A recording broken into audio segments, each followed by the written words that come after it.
It doesn't matter if it's singing a song. Practice makes better. Practice is what gets you to perfect. Perfect is what you want to have on tap when the moment comes and the curtain goes up. Okay, a couple of basics that maybe you know and maybe you don't know, but we'll go over them anyway. I need a volunteer. What's your name? Abby. Abby, ladies and gentlemen. Give her a big hand. Hi, Abby. How are you?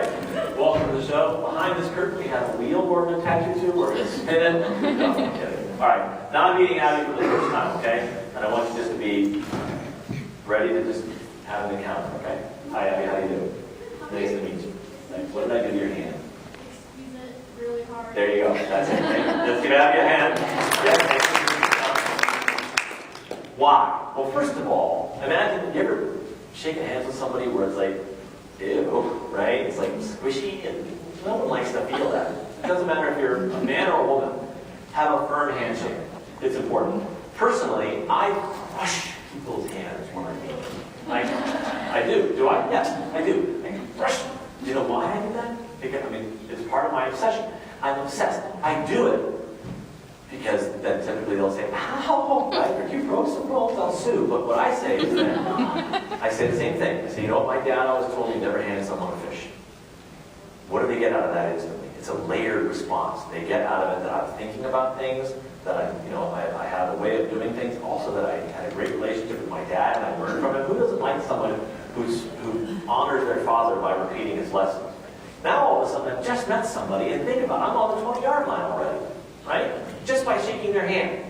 That's the attitude you want to do. It says, I'm confident. Bam, right? If you don't know how to do a good handshake, practice it.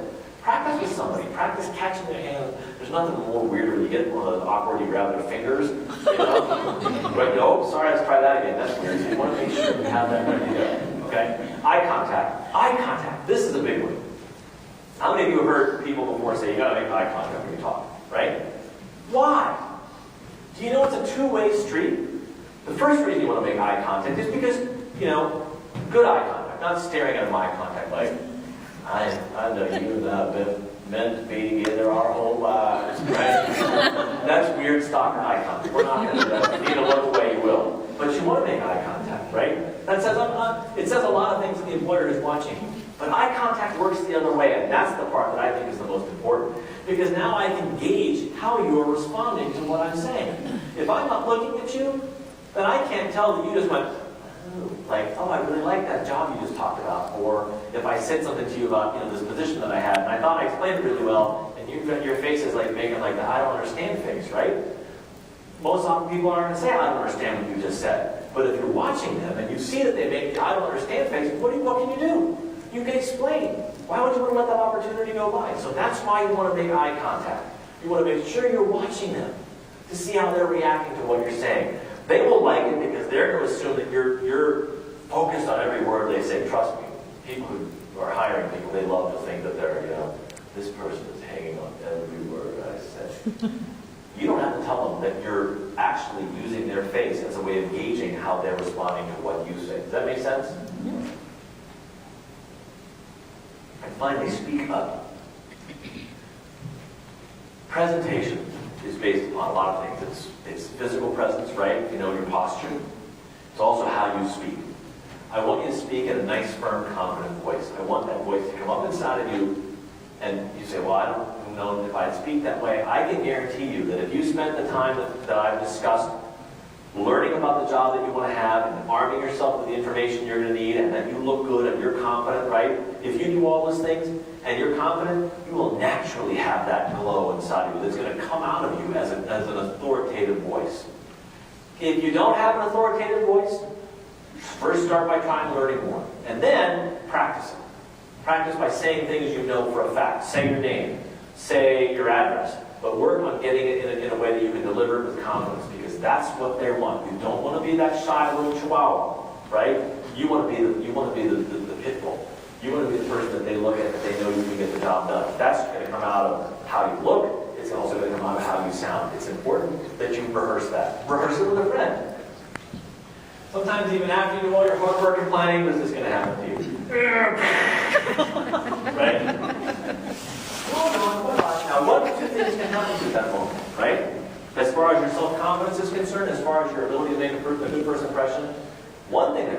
It can ruin it. One bad encounter can throw you off your game and keep you off your game from then on. It can be that bad, right? I mean, I have had encounters that were like that could have been life-changing. Quick story, this is awful. I was working at an advertising agency in Maryland, and I had written this campaign for a company that made hot tubs, sold hot tubs, and it was all based on bubbles, and I got the idea. They loved the whole campaign. They're like, oh, this is great. And then then the moment happened where they asked me where I got the idea.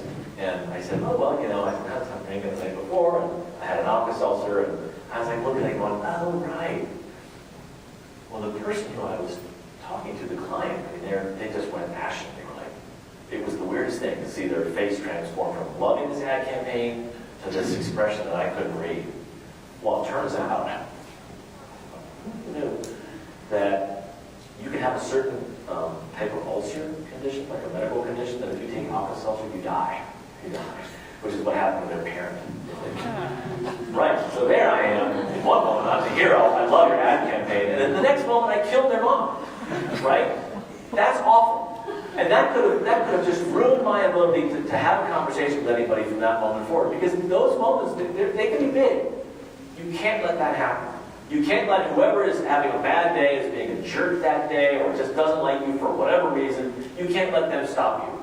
If you do, they win, and your life could be forever changed. So you're not going to, because you have the confidence that you're going to have from learning about your job and looking good, you're going to know that it's their fault, not yours, and you're not going to let it derail you. Because the next time you have an encounter, you need that spark to be back inside of you, and you need to glow from within again. People hire people they like. Your resume is nice, that's great. But really what you want is to have them hire you as a person. Right? As the person that they see, that they know. And most of all, a person that they like. A friendly, affable, congenial person. So if you're not in a good space when you walk in to go for your interview, you need to rethink how you can quickly get into a good space. Think of a song that maybe you like that you can listen to before you go in. Think of maybe read a poem. I don't know what it's going to do. It's going to get you centered back on the job that you have to do. Because people can hear it in your voice. If you walk in like, you're just not going to want me. They're going to look in there and go, hey, good job. You sold me on that idea. You're right. I don't want you. You're not going to give them permission not to love you because you are going to be a happy, energetic, upbeat person. I'm at work. All I ever say is yes to people. Isn't that right? Naomi and I used to work together. Isn't that right? Well, maybe I would say no to you. He's absolutely correct. Yes. Always yes. You want me to go do something really stupid? I'm not saying anybody ever told me to go do something really stupid. The answer is always yes. Because you don't want to be the person that says no, right? I'm upbeat. It's awful. That's okay. You know what? I'm not getting hit by lightning. Whatever it is I'm asked to do, put it in perspective. Take your ego out of it. That's going to help you be a happier, more upbeat, likable person, and more apt to get you hired. Oh, by the way, it also works when you have the job, to advance in the job, right? How many of you work with people who are like, you know what, this job sucks, man. I hate it. I was asking you to do all this stupid stuff. I hate it, right? We all know that person. I mean, I know like 5 of them. Who wants to work with them? Nobody does. Who wants to hire them? Nobody does. They get jobs, and then they sit in them, and they wonder why they're stuck there.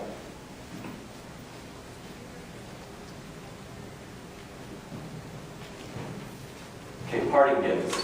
So you live in the age of the electric resume, you live in the age of the electric, those websites where you apply for a job like by electronically, like you never meet anybody. What's up with that? I hate that. I hate that. That's no good for your odds. And that's a whole separate discussion on how you should avoid that. But you are going to be leaving things behind, and I want to tell you about one thing that I think you can have in your arsenal to leave behind that's going to be effective for you. And it's based on this. You're going to meet a lot of people, you're going to make a lot of good first impressions, right? And so does everybody else in this room, right? Everybody made a good first impression. We've all made good first impressions. Now you all leave. And I'm like, I don't remember which one they were. How am I going to get a hold of them? Who are they, right? Because there's the whole world, and that's you. Here comes the little teeny piece of it. So how am I going to get back to you? I recommend making a business card. It doesn't matter if you have a job or not. I used to read etiquette books. When I worked at the lifeguard at this pool in the summer, and they had a dusty old etiquette book on the top of the refrigerator, and I read it. And one of the things that I read that I loved was about the calling card. When a gentleman were to go to an office or were to call on a young lady, if she weren't there, he'd leave his calling card behind. This is who I am, right? And I loved that idea. I was like 18, 17 years old.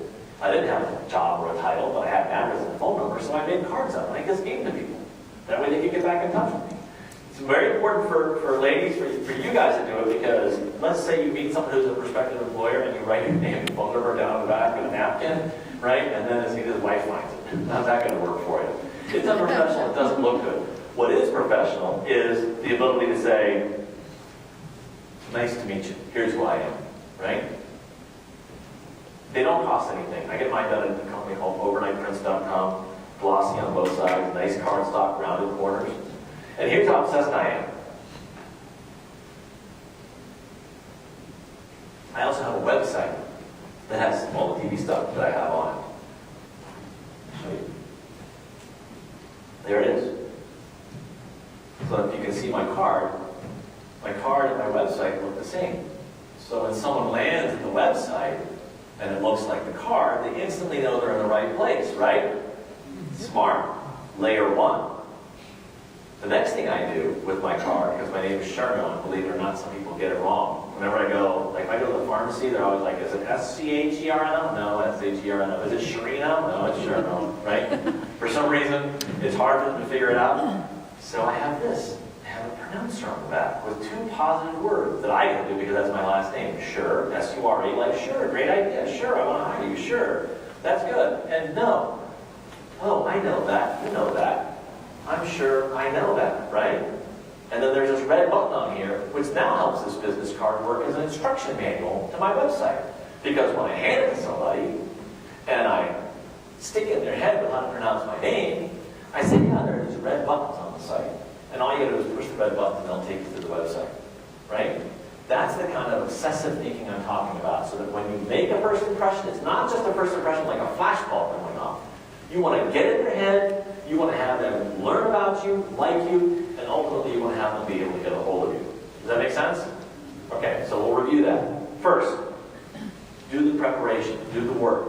Learn about the company that you want to work for. Hopefully learn about the job that you want to do. Take the experiences that you have, link them up with what they're looking to do, and practice making that connection so it's on the tip of your tongue so you can say it without thinking it, right?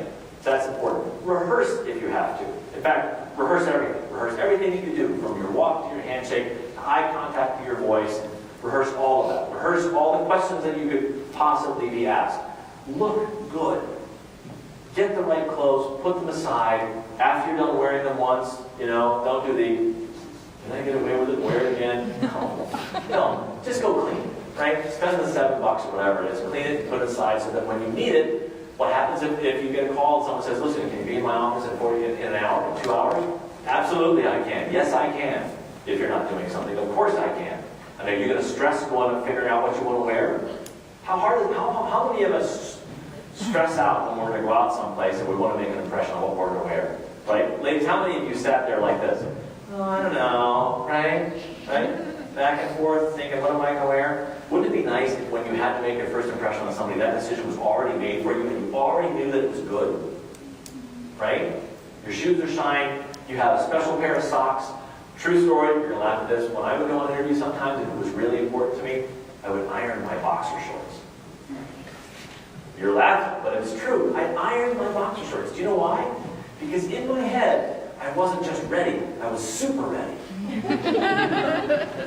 and it shows. It would show. I can tell you that if you could clone two of me, and both of us walk up to a prospective employer and we're both meeting for the first time, iron boxer shorts me is going to somehow seem more appealing. It just works. It's a mindset. It's a mindset that carries you through this entire process. And then finally what I want you to do is I want you to work on your performances. I want that inner glow inside of you to come out when you meet people. Look them in the eye. Assume that they're going to be your friend. Right? Everybody is your friend until they prove to you that they're not going to be your friend. Assume that they're going to be your friend. Deny them the opportunity to easily buy into what you're saying, which is, this isn't going to work out. You can quickly dismiss me. My dad used to say that the easiest word in the English language was the word no. Why is that? Because after I say it, I don't have to do anything else. So you want to prevent them from having that opportunity to say, no, I don't like your shoes. No, your shoes aren't shiny. No, I don't like that top you have on. No, I don't like the way your hair is. You're going to remove all of those things so that all they see is you. Not wild, crazy clothes that they're going to go, what is that person wearing? You want to walk in stuff that looks nice and conservative and clean so that all they see is you. That's when you're going to be able to make that impression. The one that matters based upon who you are. It is a tough arena out there. Oh, I forgot to do this.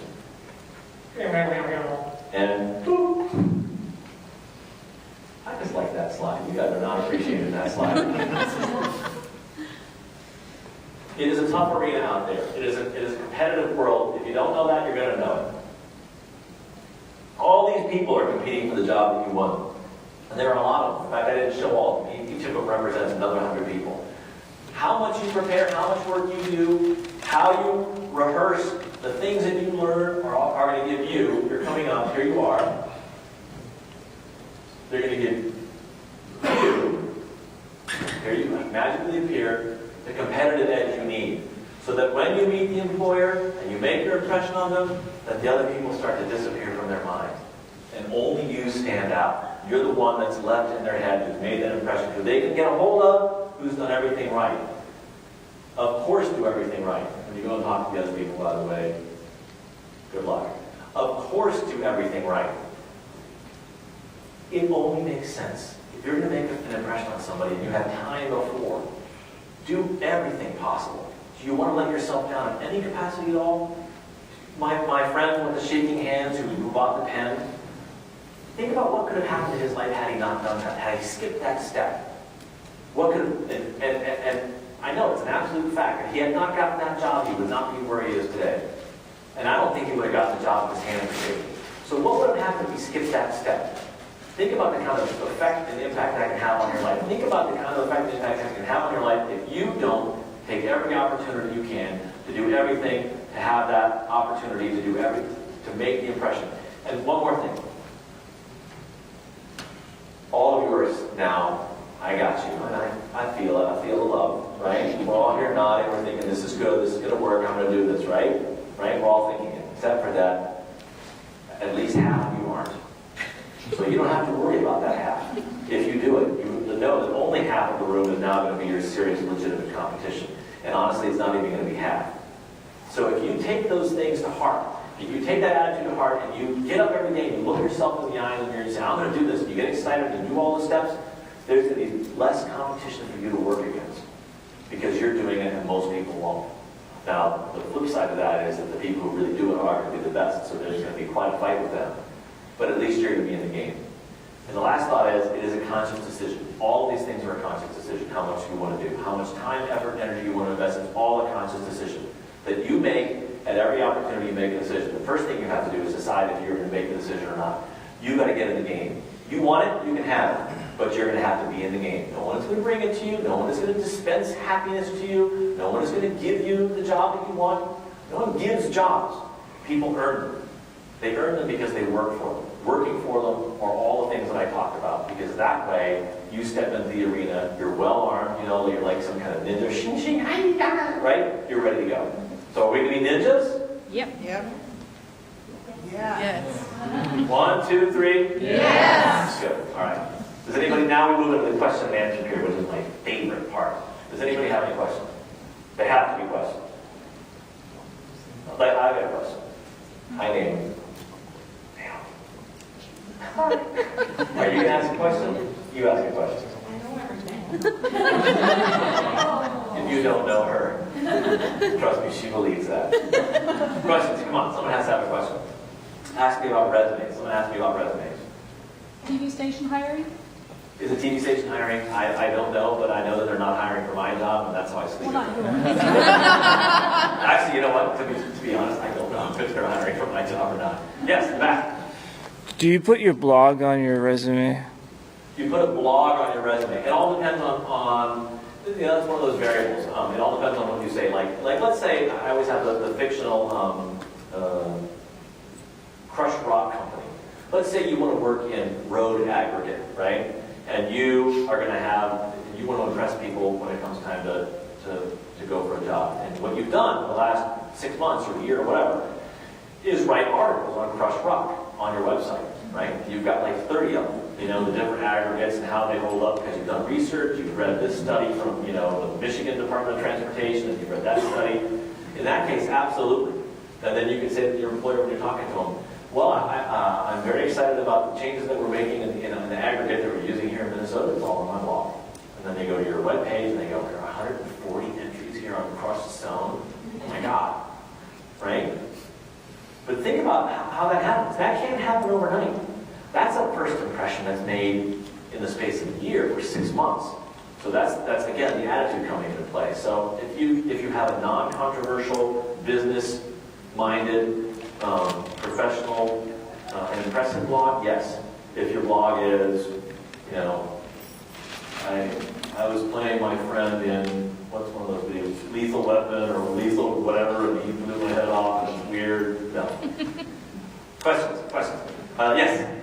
Do you think that it's appropriate for an employer to ask for your Facebook information? Oh. And do you provide it? What's the legal ruling now? I don't know. Your employer can ask you for your Facebook page. You have access to be able to friend you on your Facebook page now. I think this is the ruling that came out of the state of Minnesota, and you have to give it to them. What about a prospective employer? Here's what I would tell you. This is really important. I'm glad you asked that. Please, you should know anything that ever goes on the internet, you just have to imagine it's seen by everybody. Right. Okay? So that means pictures, that means email, that means everybody. Everybody is going to see it at some point. That's the potential. So if you have controversial things that you wouldn't want a prospective employer on a website someplace, including Facebook, you have potential ticking time bomb. So I would say the answer is, of course you can look at my Facebook page here. Yeah, I'd love to have you as a friend, right? And make sure that when they get there, they arrive at a hospitable and upbeat environment. Because I can tell you they're eventually going to visit, or, there's always the potential that they will. So be careful. And the prospective employer, you should say yes. I'd be happy to have you. Yes? I got a caveat to that. I have a separate Facebook page for my professional status, differentiated from my personal page. Except for that if it's online, it's available. I'll just tell you a quick story. My 13-year-old, he did a ski video, and when he was making a ski video, he may have said a word he wasn't supposed to, and I saw it on his Facebook page, and I said, I want you to take that to your other friend, May. He goes, I don't know how I got online. I said, never stand in front of the lens and say something that you'd be embarrassed for someone else to see. That's just your basic rule of thumb. You can't break it. Okay, I have to go. Thank you so much. Good luck.